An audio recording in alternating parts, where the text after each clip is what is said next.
Good morning, everyone. Hope you're having a fantastic Friday. Wow, Friday. Time flies when you're having fun. Life has been hectic for me. I went and played a poker tournament the other night. You can see a video where I was riding with World Poker Tour Player of the Year and New York City Charity Tournament Master Andy Frankenberger. That's on YouTube. It's one of my more recent posts. We were just sitting there chatting, and Andy came up with the great idea of, hey, why don't you record this? Thanks to McLaughlin Coffee for sending me some coffee. Lee will give you some percentage off if you use promo code POKER. That charity tournament was funny, actually, because on the ride up, I was talking about how Andy is generally like super nitty in tournaments, and I'm a little bit more, pushing the boundaries, trying to get all the chips. And we discussed that in a video, actually. And funny enough, the payout structure was kind of funny on the tournament, where there were like 50 people in the tournament, and 9th place paid your buy-in back, okay? And first place was like $5K, so $500 for min cash for 9th place, but also 8th place and 7th place and 6th place. 500, 500, 500, 500, then like 1,000, 1,000, 2,000, 4,000 or something like that. So I realized when I went and I checked out the payouts whenever there were like 15 people left and I had, not many big blinds, like 8, that, hey, we could probably make sure we just get a free sneak in the money and then go from there. And apparently Andy did not do that diligence. So that entire time we talked about it on the car ride, that you need to make sure you know about the structure. I did it and Andy didn't. And then guess who bubbled? Andy! And guess who got in the money with literally one big blind? Me! So we got our free in the money. I also didn't realize if you were a bounty, they put a bounty on me, $100. If you make the final table, you get your own bounty. So whenever I busted, I realized the guy, like an hour later, I realized the guy who busted me did not get paid. So I'm like, I need to make sure that guy goes and gets paid. And then I went over there and told them, hey, this guy needs to get paid. And they're like, oh no, you actually get the bounties. I'm like, oh, good. So it was fun. We busted 2 bounties, and it was good. We took 9th place. Funny enough, the guy who busted me in the last tournament I played in New York City, this guy won it, I busted him, so I got vindication a little bit. And then we played a cash game afterwards. Oh my gosh, it was ridiculous. It was a lot of fun. I pulled out every trick in the book in one of these hands, where I had the nut low, and I check raised it all in against the same guy who busted me in the tournament. And he folded. I had the nut low. He clearly did not have the nut low. He was not very happy. It was a lot of fun. Then I got to play heads up with the host of the game for an hour. No, for like 3 hours. We played till like 4:30 a.m. And that's why I'm maybe a little bit tired today, a little bit out of it. Actually, I feel pretty good. I slept like all day yesterday. Anyway, charity tournaments are good. And charity tournaments especially are good for building relationships, which is what we're going to be discussing today. Poker is actually very good for building relationships. And you may ask, why do you care about relationships? What's the purpose of making friends with people you play poker with? And really, you just never know where relationships will lead you. And if you are a generally nice, friendly person who is open to conversation, good things will happen. I used to be the exact opposite of this. I am sure I threw so many potential friends and opportunities in the garbage just by being closed off. I would wear my headphones and a hoodie and sunglasses and not talk to anyone when I played poker. And that's ridiculous because people want to interact with each other for the most part. And if you show up to the poker table and generally just try to be friendly and generate conversations, you never really know what will happen. And a great example of this is me going to play charity tournaments. First off, I lost the headphones and hoodie and sunglasses. That was the first thing we did. And that was very helpful because then people actually start interacting with you. And I go to lots of charity events, for example, where the games are really more social than serious, right? And funny enough, with David Einhorn, the player who I coached for the $1 Million Buy-In tournament, we became friendly purely because I was the one at the table sitting there and playing with him, battling, needling back and forth. And people like that. People like to have fun. They don't like to sit there and do nothing. They want to have fun. And the tournament last night I was invited to purely because of that interaction. And these things These things come into your life because you make them happen. I think a lot of people think they're supposed to be given opportunities or that they deserve opportunities. But in reality, you have to go make these things happen. And the way you make relationships is by being friendly, being open, and being useful. It's very, very important that you're useful to people. And everyone has skills out there. Even if you think you don't have skills, you probably do. Figure it out.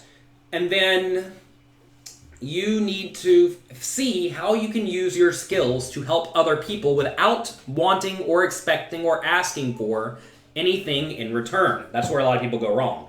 A lot of people go into relationships thinking, what can I get out of this? But if you turn that around and think, what can I give in this? How can I provide value?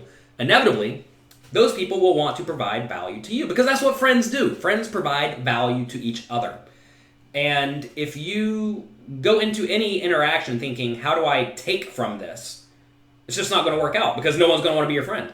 I mean, I get emails from people every day who want me to answer their poker hands without doing anything in return, right? Which is fine, I get it. And I answer the poker hands because, again, I'm always thinking, how do we help other people, right? And I'm willing to do a little bit here and there for people I just don't even completely know, who I'm probably never going to interact with in real life, and that's okay, which is probably why a lot of you like me. But you need to figure out ways you can help people. Something that's been happening a lot recently is someone will ask me a poker question and then say, if you ever need help with tech support, someone told me that just today that they love my poker coaching. It's been very helpful to them. I don't know the person, they don't know me beyond my coaching, but if I ever have problems with technology, they can help me. I looked it up. They're legitimately good at tech, so good, That's the example of someone offering to help, and in theory, that person didn't even ask anything of me. They didn't ask a poker question. They just want to say thank you, and if I can ever help you, let me know. And I'm sure they're happy to. And really, that's how a lot of my team members, we have, I think, 8 people working with me now, a lot of them came into my life because they were willing to help. Right? They showed their value. They proved they were useful. And, when people are useful, then you keep them around, right? Let's see what all of you are saying about this. Sorry, I'm busy talking, not reading chat. Let's see. Poker and golf are very similar. Yeah, I should have played golf. Golf takes a lot of time. I mean, I'm always thinking I just need to figure out this golf thing.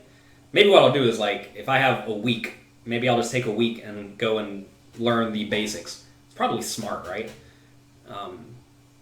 Also, people play golf really early in the morning, and early in the morning I'm doing work. Anyway, let's see what else. I definitely do agree that people play golf to interact, right? And to make relationships, make business deals, stuff like that. It's a nice, chill way because there's a lot of downtime. Kind of like poker. There's a lot of downtime when you play poker. Poker does not help your relationship with your wife. Take her with you. Go play poker with you. Gotta respect me for be willing to improve, adjust, and correct myself. I mean, listen, I did so many things wrong in my life, and I have, I think, bettered myself by realizing the mistakes I have made.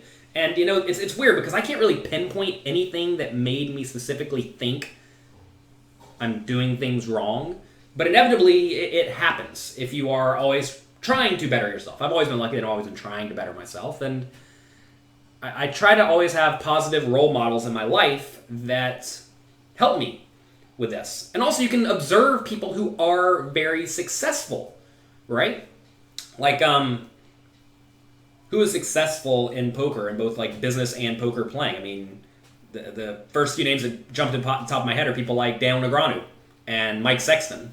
And how did they get where they got? Well, they were good at poker, but also they're both very good at relationships. They talk with people. They're fun to be around, right?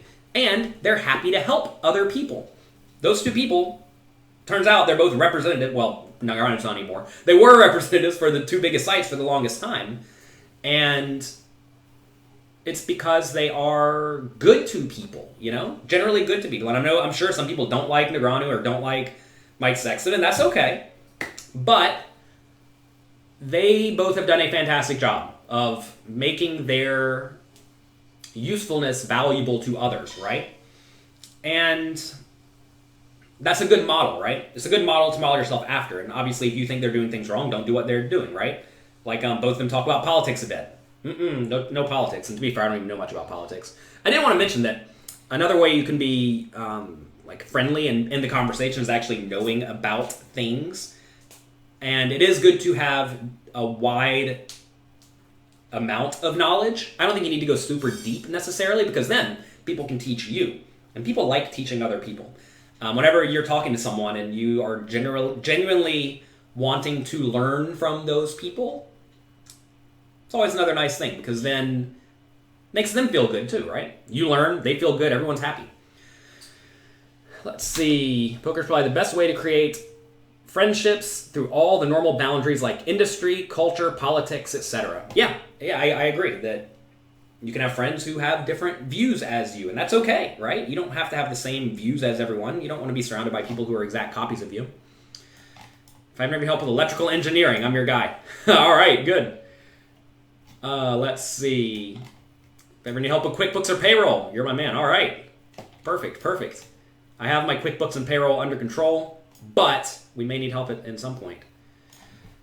People often forget what you did, but they never forget how you made them feel. Yeah, that's true. People like being around people who make them have a good time. That's another thing. Make sure people are having a good time, right?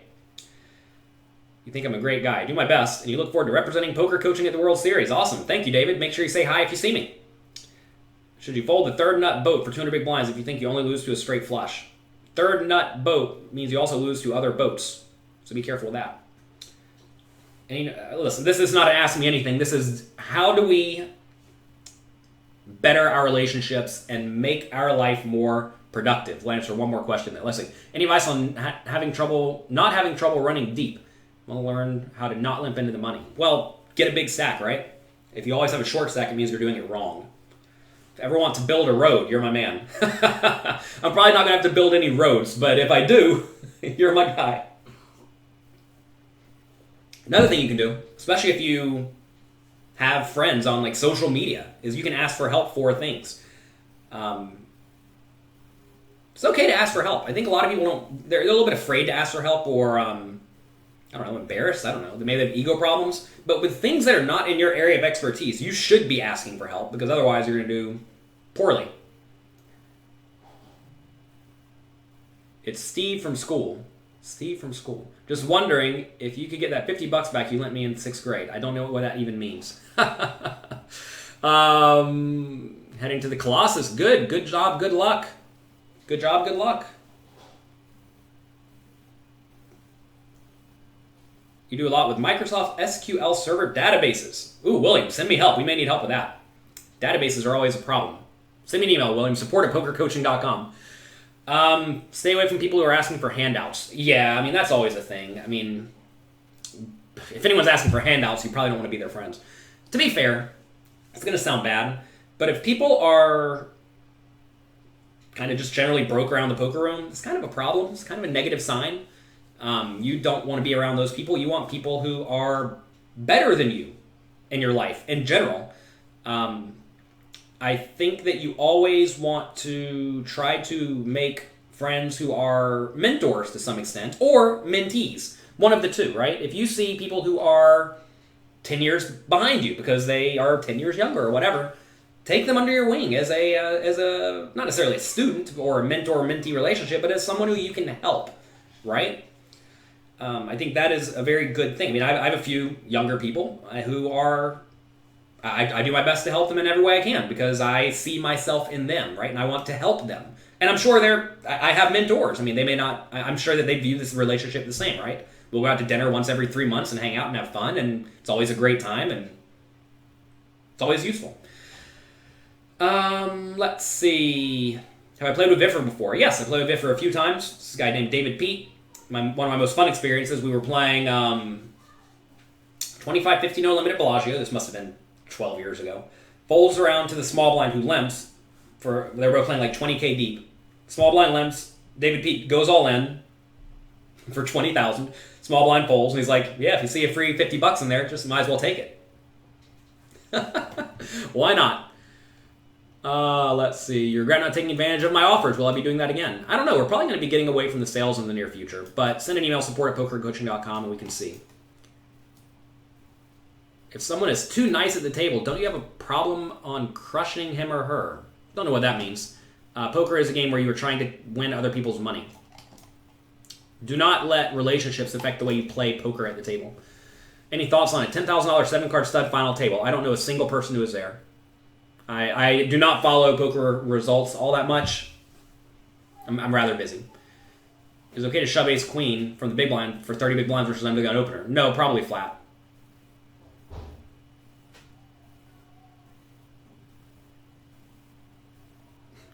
You listen to interviews where pros say they show up late because they don't want to listen to people asking for handouts.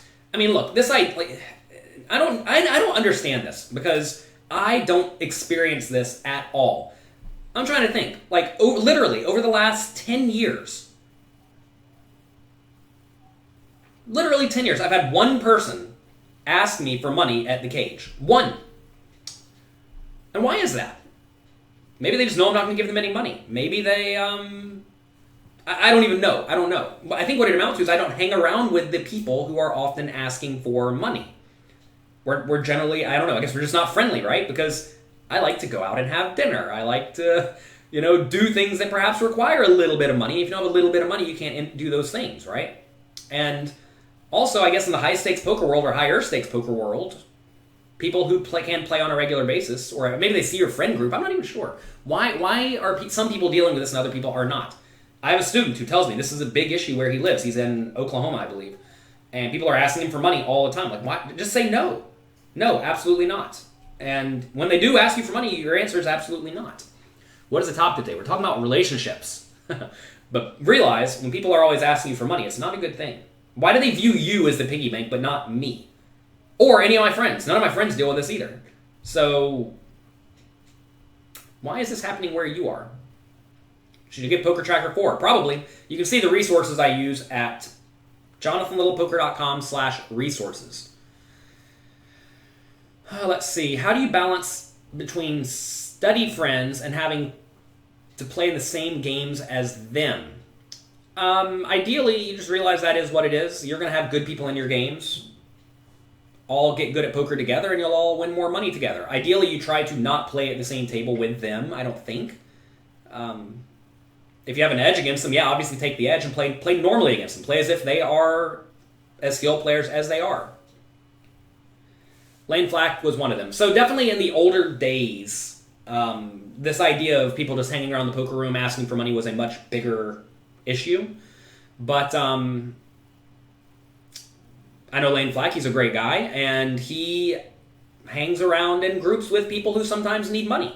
Those are the people he's hanging around with. So if you're hanging around with those people, then they're going to inevitably ask you for money. Once you lend money once, it gets around. Maybe that's it. And I have not lent any money. I've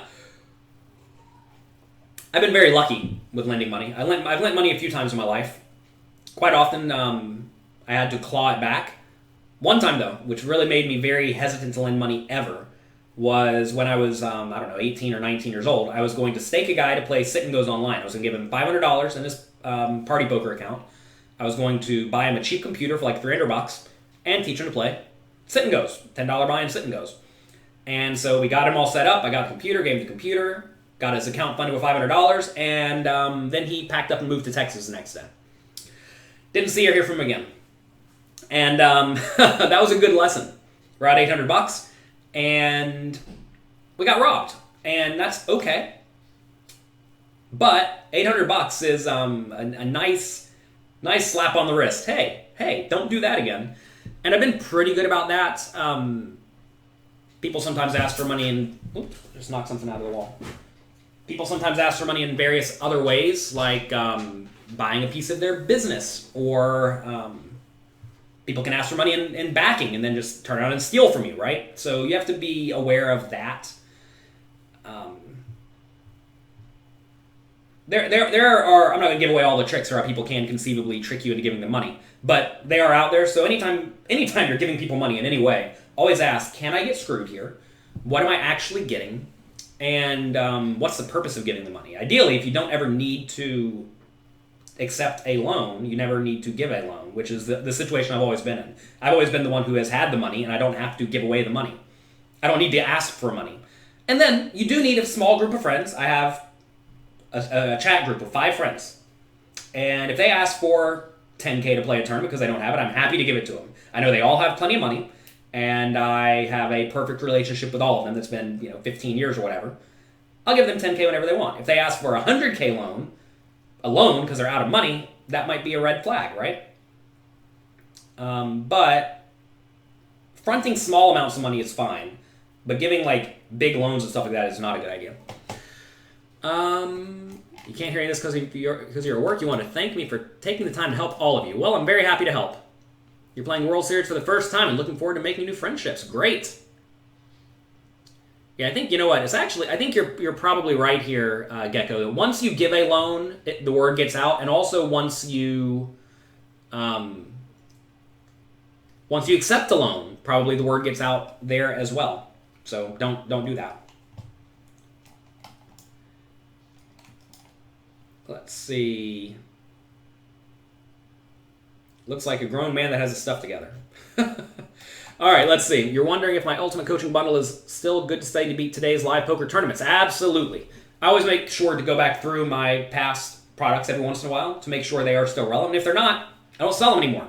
You want to make sure you're selling relevant stuff and useful stuff, not bad stuff. That's nuts. He moved out of state for $500 and $300 computer. Yeah, it is pretty nuts, but it was a good lesson for me. I've been pretty lucky in a lot of ways. Like my first year of live poker, I got crushed. Realized, all right, there's a lot of variance in this game, and you're going to go on big downswings. And hey, maybe you're not all that good. So that made me study forever. It also made me keep a gigantic bankroll, and it made me play properly bankrolled, right? Like these things are just very useful, the things that happen to you. So I've been very fortunate in the way it works. You loaned a guy $50 2 years ago. I heard he went on bad times medically. Saw him at the World Series last week and he gave you $100. Well, congrats on that. Now you're up. Are any of my books in Spanish? I do not believe so, but they may. They may be. I don't know. Look around. I have a publisher, D&B Publishing, who will publish books in various languages. Actually, I don't know. Do some searching. I'm not really sure. Hope to see me at the World Series. Great. I'm not going to be there this weekend, though. Sorry. I go back on the 30th. What else can we talk about pertaining to making relationships? Really, be useful. Be useful and provide value. So many people, they're just always thinking, what can I get out of this? But you need to be thinking, what can I give? And if you give and give and give and give and give and give and give, inevitably you get back many, many, many more times over. And I'm a sample of one, but I'm a bit of a proof of that, right? I do my best to help lots of people, and inevitably you make good relationships and fun things happen. Today, I'm going to a business in New York City to play a fun game over lunch, a fun poker game over lunch with the people.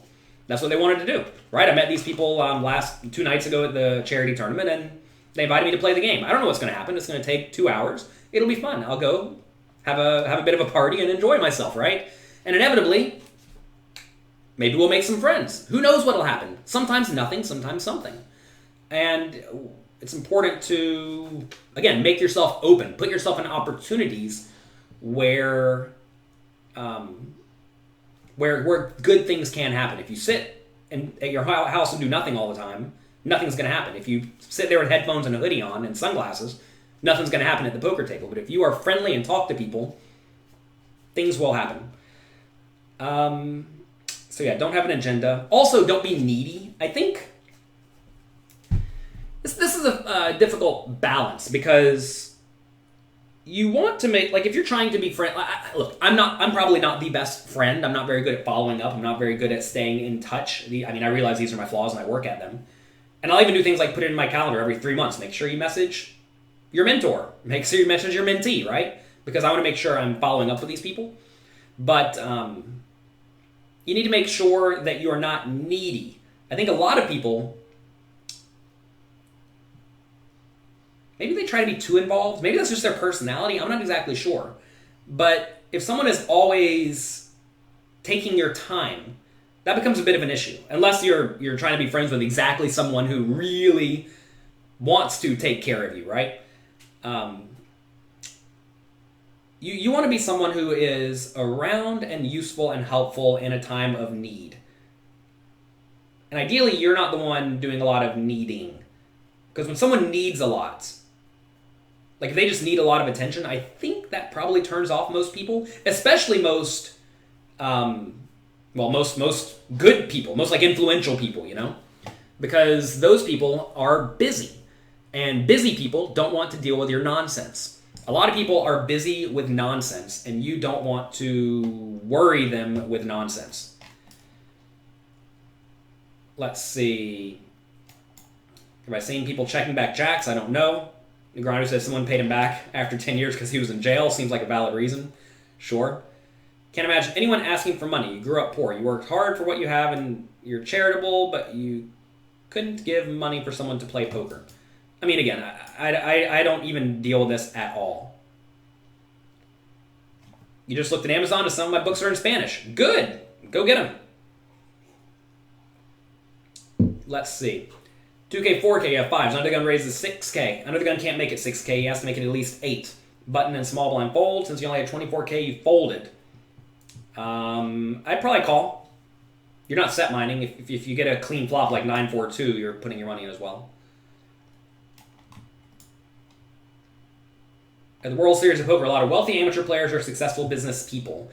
And best business people are great. They're great contacts. Yeah, it's completely true. It's more to realize. I think a lot of people look down at losing poker players. They look down at them and they think these guys are idiots. But in reality, if you're at a poker table and losing tens of thousands of dollars a year, and it doesn't bother you, it means you're probably really good at making money, right? Because if you can just lose tens of thousands of dollars, no problem, and it's fun for you, that's what you do for fun, how much money are you making in your real life? I mean, again, I have friends who have hundreds of millions of dollars, if not more, and they're happy to lose $5K on a weekend poker trip. They don't have a problem with that because they're sitting on $300 million at home, right? And that is fantastic. These are people who are clearly good at what they do in the real world, and people who are really good at what they do are inevitably good contacts because who knows what's going to happen. Obviously, you want to make friends with good people. Like if they're bad people, don't be friends with bad people, but good people are good. But yeah, wealthy amateur poker players are often very good at business. It's very, very true. Beware of bloodsuckers. Good talk. Yeah. Let's see. Have I ever left the table because of someone's attitude? No. Maybe my own attitude. If I have a bad attitude, I'll get up and leave. How do you balance family time and a poker hobby? Figure out what you're trying to accomplish, right? The answer may be you don't get to play poker right now in your life. Sometimes you don't get to play poker in your life because life is hectic and life is busy, and that's okay, right? If something is a hobby, you want to make sure your hobby works well with your life. And if your hobby does not work well with your life, you need to get a different hobby, and that's okay. This is why cash games are great for a lot of people as opposed to tournaments, because cash games let you play for 2 or 3 hours and then go home, right? So say you do have a family and you put your kids down to bed at 8 o'clock. Once a week, if your significant other's fine with that, go play poker till midnight, from 8 till midnight. Have fun, learn, enjoy yourself, right? It's probably okay to do once a week. You don't want to be like taking Saturday and Sunday to go play a 2-day tournament because then that completely screws all of your free time with your family, and you don't want to do that. Is online poker dead? Nope. It's deader than it was 10 years ago.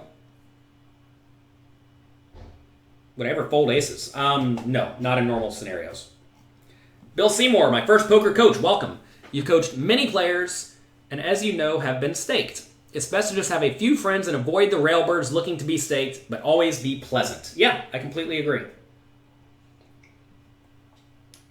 I'm trying to think. Like, yes, I see the people in the poker room who are out there asking for money, and but I just don't even go around them. I'm not hanging out with them. I'm not going to the craps table and playing craps with them or whatever they do, right?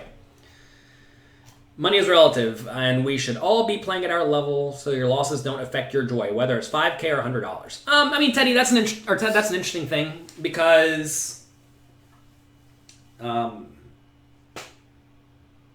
if you're playing poker professionally, inevitably you should say you're a cash game player, right? You normally play, let's say, 1-2, but there's a super soft 5-10 game, they'll take 10% of your bankroll. You should probably be playing that. And if you're not used to playing that high, inevitably when you lose 1K or 2K, it's a bit of a bummer, right? So you may get sad and depressed about that. Also, a lot of players who have no money, they want to play the smallest stakes room in the game. If it's $100 and you have $500 to your name, losing that is detrimental, right? So obviously it shouldn't affect your joy, but I understand how a lot of people do find themselves in spots where it does affect their joy. You're much interested in Poker Coaching Premium. Louis Philippe, you are going to love it. How much is it going to be? We don't know. Not a lot more than regular poker coaching, though. So, Louis Philippe, you'll be A-okay. Poker Coaching Premium is coming soon. We have a little brief page. Pokercoaching.com/premium. Not exactly sure what's on there. Probably not a lot. But we're going to be launching it in about a week. It's going to include my Cash Game Masterclass, which is a 29-part series on cash games, discussing shallow stack, medium stack, deep stacked play, stuff like straddles, stuff like bankroll management, technical skills, obviously. Probably 20 parts are about pre-flop and post-flop. When to bet, when to check, how much to bet in all scenarios. Anyway, it's going to be a very, very good thing. I'm very proud of it. I've already shared it with a few people, and they are loving it. I'm sure you will, too. Also, there's about 70 other 30-minute long videos on specific topics. Think about a specific topic in poker. There's probably a 30-minute video on there. Also, we're going to have more quizzes than poker coaching. Probably about double, maybe not double. 1.5 times as many quizzes as regular poker coaching. Also, exclusive webinars only for Poker Coaching Premium members. And all this is coming very soon. Launching it in about a week. If anybody thought of a run it twice tournaments? No. You want people to bust in tournaments, not hang around. It would decrease luck dependence. You want luck in poker. Variance gives weak players a chance to win. You can't stand a guy on your left. He insulted you because you tried speech play before calling his bluff. What do you do in a scenario you couldn't leave instantly? I mean, why? Get over it? If you tried to do someone to someone and then he insulted you for it, well, don't try to do things to him in the next time. And also, if you care about what people say to you, you better get over that real fast, because people are going to say rude things to you. People say rude things to me all the time on social media, and I try to be nothing but nice. So, figure that one out, right? Some people are just bad actors. You have to understand that when someone is out there insulting you for no reason whatsoever, besides they want to insult you, they are they're bad for poker and bad for life in general, right? Some people, though, are not going to like you. Some people are legitimately bad humans who enjoy trying to tear down others. And you need to get those people out of your life immediately. And, if you're on social media, you can't, to be fair. If you're at the poker table and the guy's right next to you and he's being rude to you, you can't. You can ask the floor person to get a hold of them. That's certainly something you could do. But even then, it may not stop them. In general, though, you don't want to do things that offend people. And to be fair, if you did something perhaps they viewed out of line, like speaking poorly to them, or whatever you did, I don't know what speech play means. If you did something that offended them, then they maybe feel like you wronged them. If you wronged them, they may react poorly. Well, poorly. They may react as they think is rationally. If you're up a lot, you would fold aces. Don't fold aces. All right, let's see. I think you're referring to the big game where this guy folded aces pre-flop, or maybe folded aces because he really wanted to lock up his win. That is a very different scenario. But I've never been in a scenario where I'm playing for 500 times my net worth. We've never been that lucky to be in that spot. A multiple day ones, some day ones are on weekends, some fall on the weekday, etc., etc. When's the best day one to play? Pretty much always day 1C is going to be the softest. But if day 1C is on like a Monday or Tuesday and day 1A are on Saturday or Sunday, usually Saturday or Sunday is going to be softer. Probably Sunday. You have to think, what is best for recreational people? Recreational people get to come for the shortest amount of time because they have life, right? So usually day 1C, or the last day, not like if there's 20 days, I'm not saying like C is the right one. Usually the last day is going to be the softest day. Also, presumably, if it's a event where you can play multiple times, pros will play day 1A, and if they bust, they'll play day 1B. If they bust, they'll play day 1C. And that means that if they get through 1A, they don't play anymore. If they get through 1B, they don't play anymore. So inevitably, you're playing with pros who have busted twice already, which typically if you're busting multiple times, it implies you may not be as good. But also, pros make it through each day, so there's fewer and fewer pros in each day. So usually the last day is the best one. If it's standard tip in your casino, how do you balance that to hit your win rates? I mean, versus bad vibes from the table. I don't know what to tell you. Again, social influence is a very relevant thing, but if you're playing like 1-2 and you're tipping away $10 an hour in tips, you're not going to win. You're going to win very little. Sorry. Did I run into this stuff when I played smaller stakes? No, I've literally not had problems with people asking me for money. Anthony says he joined poker coaching 2 days ago and it's been helpful. Great.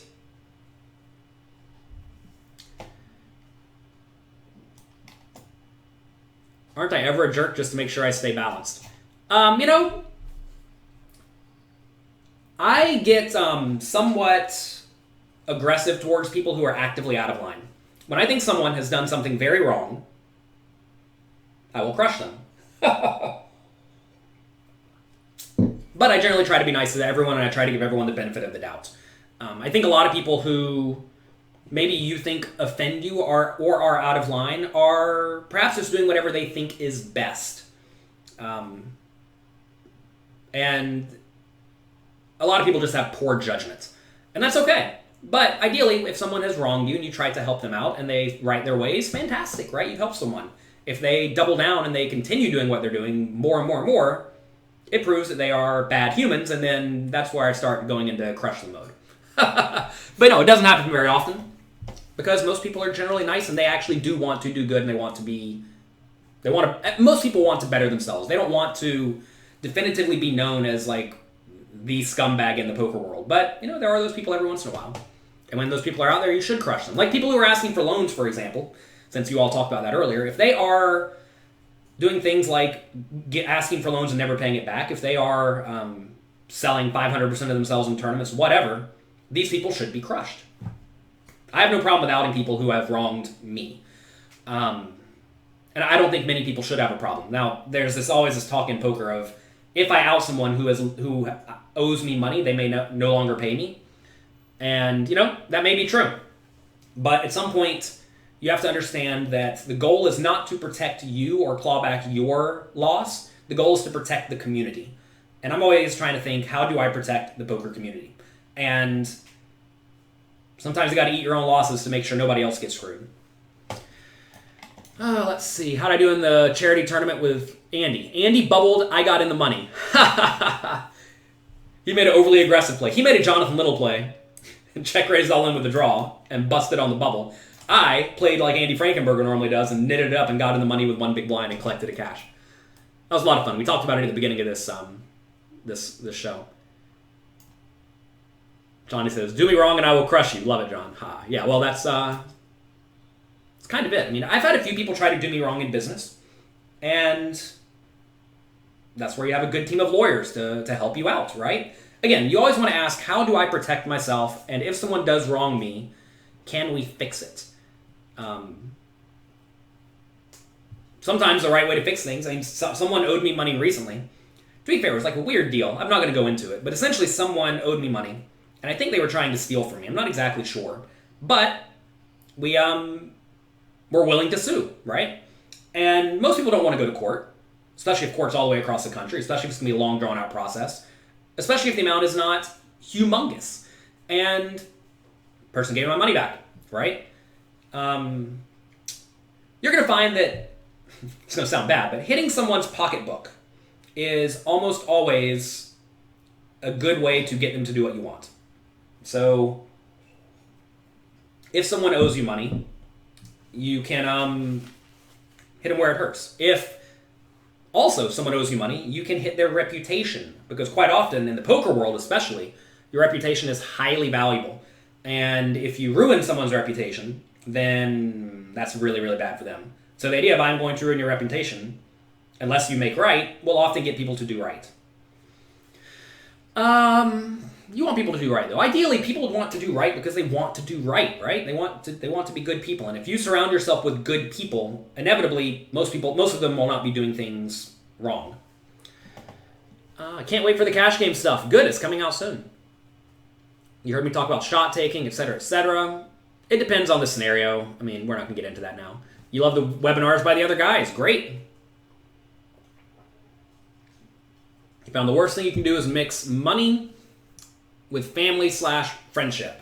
It's a great way to destroy relationships. Yeah, money makes people do weird things. Again, ideally, you're never the one asking for the money. You're the one helping out. But yeah, anytime you mix family and business or friends and business, sometimes it doesn't go well. And when it doesn't go well, it feels way worse than if it's someone you are not so close with, right? Let's see. Do you play a table with deeper stacks or tight passive players who bought in for less than 100 big blinds? Which is more profitable? You want to play against good players.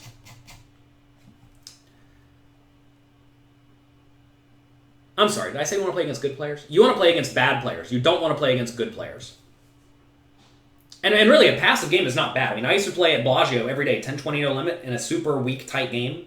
And I would win like $150 an hour just by raising and stealing blinds. I would raise way more than I should pre-flop. If they 3-bet me, I would just fold unless I had a good hand. And they would just fold pre-flop, or they would call pre-flop and check fold a lot. Super profitable game. And I played almost no big pots. Because you don't need to play big pots.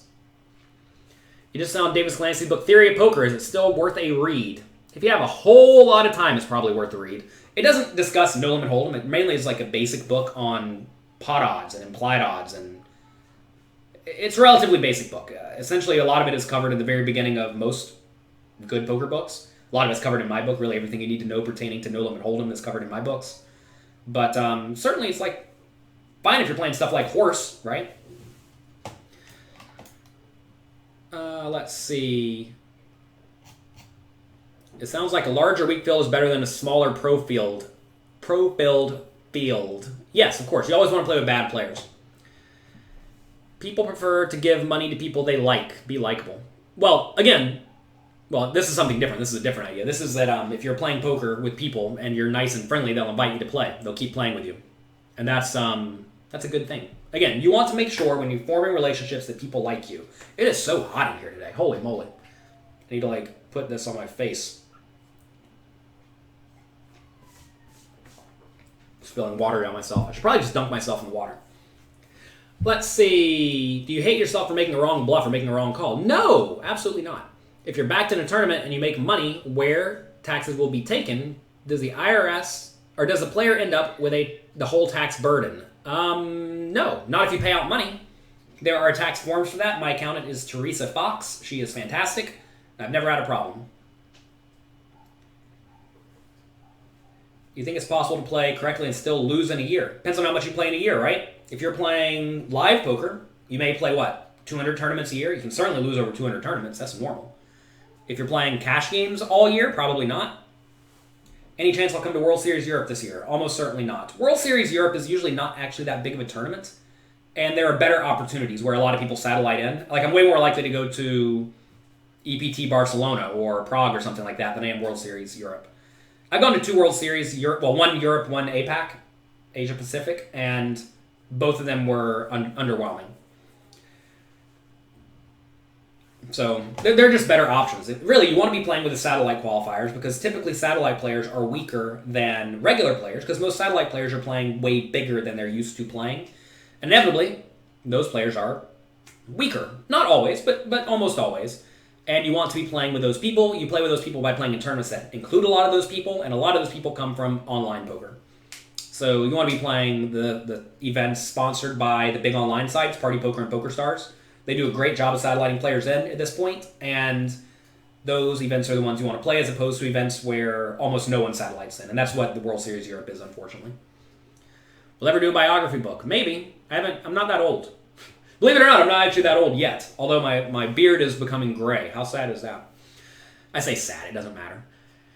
Is it better to play a $500 tournament with 45-minute blinds or 200 weaker fill with 30-minute blinds? I don't know. Depends on your return on investment, right? I mean, one event is 2.5 times as big, so even if your ROI is half as much, you'll still make more money. We had really good webinars recently from the other coaches at Poker Coaching. They take things a little further, and it's really fun. Good. I'm glad you all are enjoying it. It's not cheap to produce these things. But we're going to keep doing them. And, we're going to continue trying to add more and more coaches. I have a few people who have told me to email them after the World Series is over to discuss potentially working with them. And we're trying to get, bigger and better names all the time. If you all know anyone, if you all have a pro who is a good big name and they're interested, connect me. All right, going back to relationships. really, the key takeaways of this are be a good, approachable, happy person, right? Also, figure out where you can help people and then help those people. If you are a good mechanic, offer people to help them with, what's the word? Maintenance? With mechanicking. If you are good at tech support, fixing computers, help people with fixing computers. And you don't have to actually help them yourself, but you can give them good recommendations. Knowledge. The idea that I know the right answer to your problem, or a better answer than you know, is very, very valuable. Obviously, you don't want to make it like egotistical, like look how smart I am.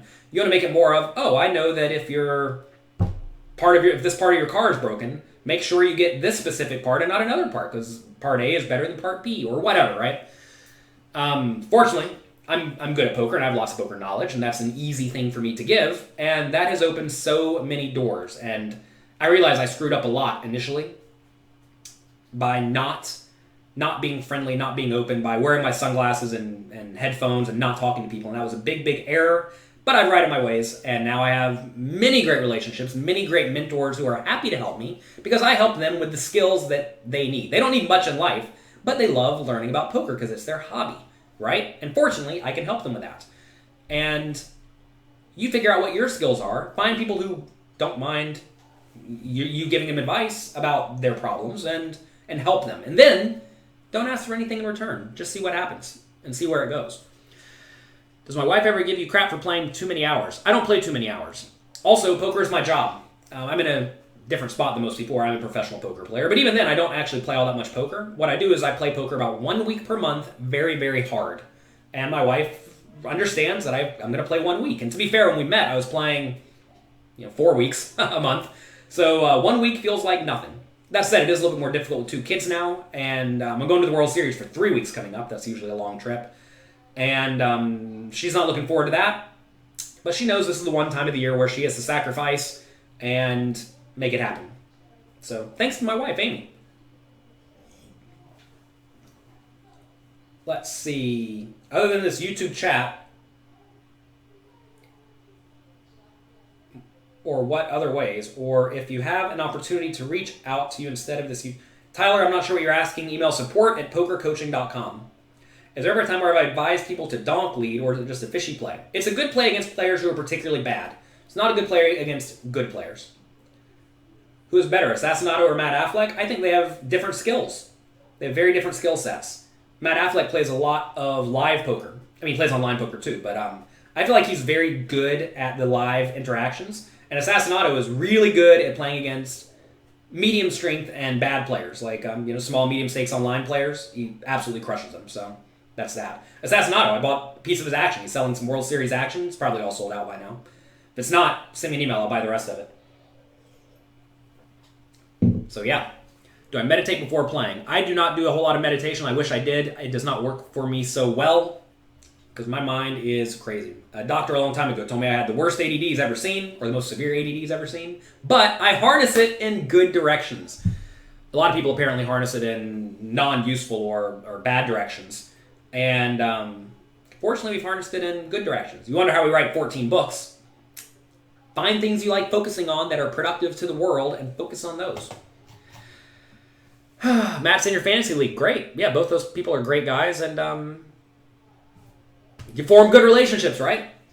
And it's interesting, like all these people who I work with, it's not like we're super close friends or anything, but we all help each other out.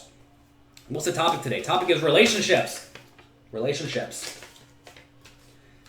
You built casual relationships with some of the weakest players in your local tournaments. They're now asking you for pointers. You feel a bit torn because they're your main source of value. Give them tips. Who cares? Look, I help out thousands and thousands of people every day. And I'm not thinking, I'm going to make all these people better. I mean, I am going to make them better. But I don't really care because I am very confident in my skills. Maybe I'm lucky in the area that I'm not really going to make people who are significantly better than me. Unfortunately, I have. I was playing with, I guess I won't say their names, one of the players who's literally #1 high roller player of the year this year. And he told me the other day when we were playing at the World Series that my training site was the first one he found, and it made him go from being a losing player to a winning player. And that's fantastic, right? I know in the Global Poker League, I was playing against a player, and he was a young European guy. He told me that he loves my training site. He's on my training site, and I have made some very good poker players, but that's okay. Inevitably, to help the world and to help people enjoy their activities, their hobby, their life better, I'm willing to give up a little bit. But if you're like a marginal player and you're helping people go from bad to marginal, yeah, that's gonna eat into your win rate. Sorry. Let's see. You cut a deal with your wife, 10 hours a week for a year to see if you're winning players. 500 hours enough. If you're playing either very small field tournaments or if you were playing cash games, it's probably enough. I don't know. Just see. Can you explain the theory of bet sizing? No. Poker Coaching Premium comes out in about a week. Go there and get it. Do you think poker is fundamental? Let's see. Moan, I'm not sure what you're asking.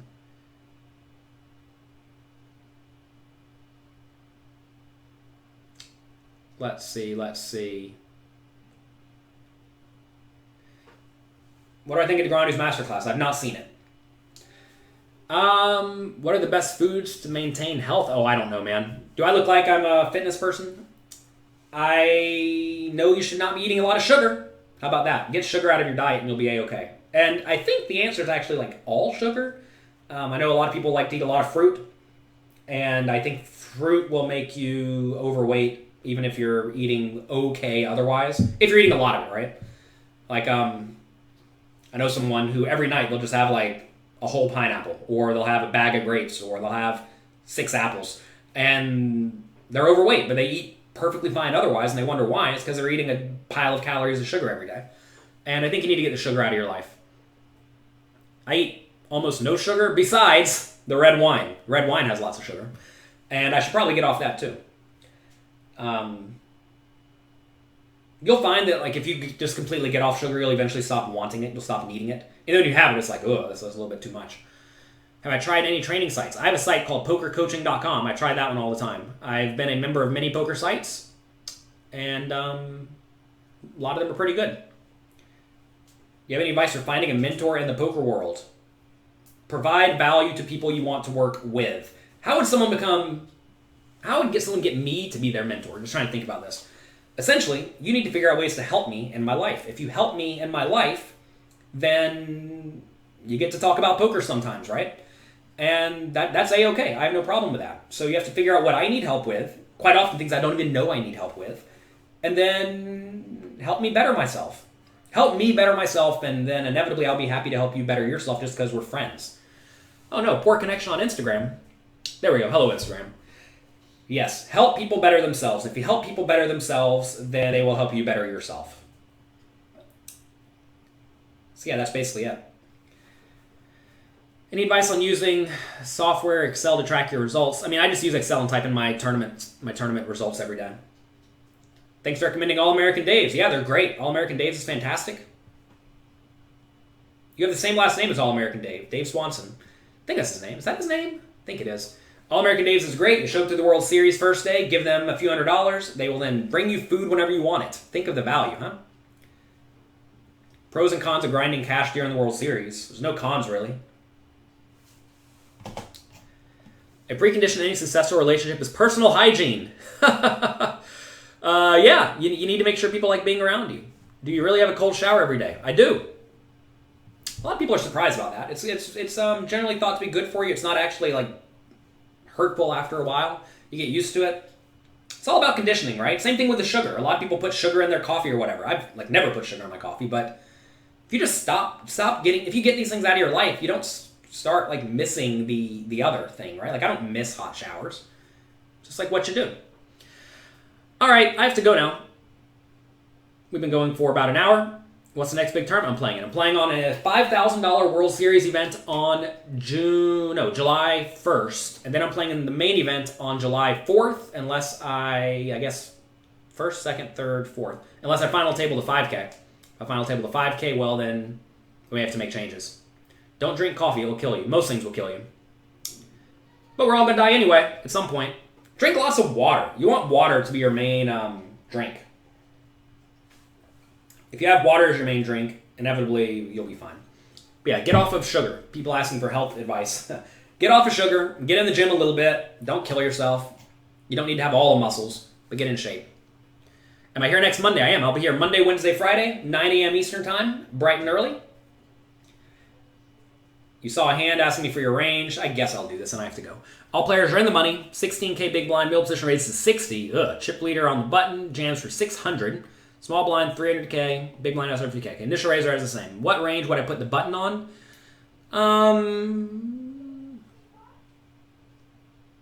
Sevens are better. Ace, jack, ace 10 suited and better. Ace, jack offsuit. King, queen, maybe. Probably doesn't have much of a flatting range. Maybe has stuff like maybe king, queen suited, ace, jack suited, ace 10 suited as flats. Maybe just no flatting range for a big 4 big blind raise. Also depends on how often middle position raiser is opening for 4 big blinds, right? If middle position raiser is opening minimum a lot, it changes. Because if the middle position raiser is tight or loose, right? All that changes things. So it's not just as easy as what is this player's range, because it's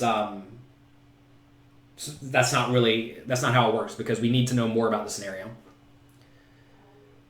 I'm playing the main. I'm definitely playing the main. Definitely playing it on July 4th, unless I final table the let me think about this. If I final table the 5K, that'll end on the 4th.